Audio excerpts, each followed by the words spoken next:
As the U.S. gets ready to vote in just under 4 weeks, many in India are paying very close attention.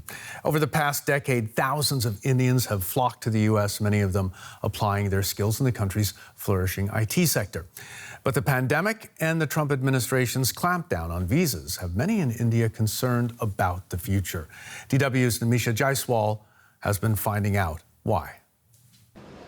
It's an election on the other side of the world, but opinions on it abound on the streets of Delhi. I definitely don't want Trump. The first thought that came to my mind, because he's anti-woman for sure, and I don't want him. So from my perspective, I think Donald Trump would be a better president. So I feel that Joe Biden would definitely be better for India, and he would be better for the US as well. Whosoever comes is the president of US, the relationship with India should be much better. But for some here, the result of that election so far away could be life-changing. Nilesh Jagnik, a software engineer at Google, lived in the US for 6 years. When India started cancelling flights amid the corona crisis in March, he rushed home to his family. Now, despite a valid visa, he no longer feels confident about returning to Silicon Valley, thanks to confusing restrictions on immigrants from the current administration. Nilesh's decision to return will hinge on whether Trump is re-elected. I am very worried about a second presidency term, because who's to say what other laws will come in? I can't just go back and have my life taken away from me again. His sister Simran wants to study design in the US, but they are both putting their plans on hold until they see the outcome of the election. Some see advantages to a continued Trump presidency. Anil Peshawari, a garments exporter, sees immense value for his whole sector in Trump's tough stance on China. The moment he will be re-elected, it is for sure that a lot of restrictions would be imposed on China, Chinese goods and Chinese exports to US. And the moment that happens, to fill up that gap, there have to be certain treaties which will take place between India and US. And those potential treaties, he believes, could be boosted by Trump's camaraderie with India's Prime Minister Narendra Modi. For now, Indian workers here will put plans on hold until a signal comes from the next American president. Let's get more now with our chief international editor, Richard Walker, on this. Good morning to you, Richard.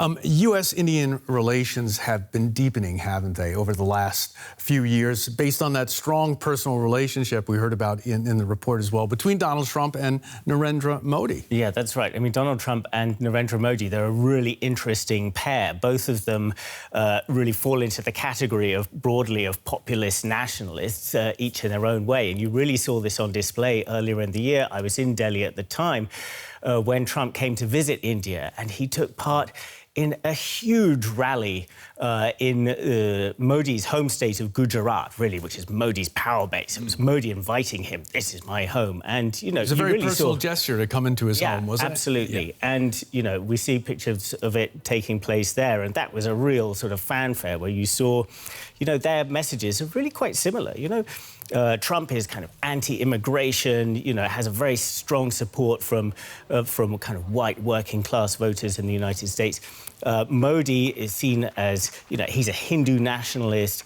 Really, his base is India's Hindu majority, and he's seen as quite hostile to the Muslim minority. So they are quite sort of natural allies in a way. And it's quite interesting that that is reflected in Trump's relative popularity in India compared to in other countries around the world.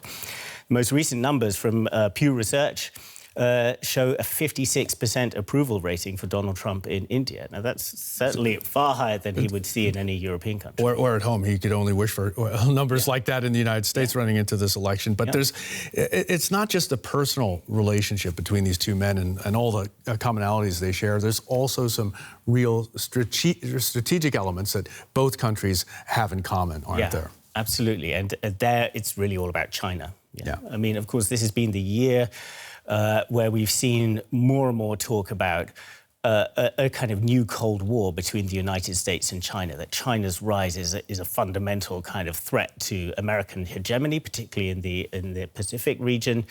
And this is also a threat to India. And we've seen that really explode this year with border clashes between India and China on the very remote border that they have high up in the Himalayan mountains. Dozens of soldiers killed. There's a simmering, long-standing border dispute there, which has never been resolved, but it hasn't really flared up like this in a very long time. And this is just evidence of the fact that for both of these countries, the rise of China is a major challenge. So whoever wins the White House, building on that relationship with India is going to be a big priority, I think, for Biden as well. And not just even for the United States, for other Western countries and other democracies more broadly. We also see even Germany talking about an Indo-Pacific strategy, trying to kind of broaden its network of partners in the Indo-Pacific region. So India's relations with the US and the West, something to watch. Richard, as ever, great to talk to you. Look forward to hearing more about this moving forward. Richard Walker, thanks so much for coming in.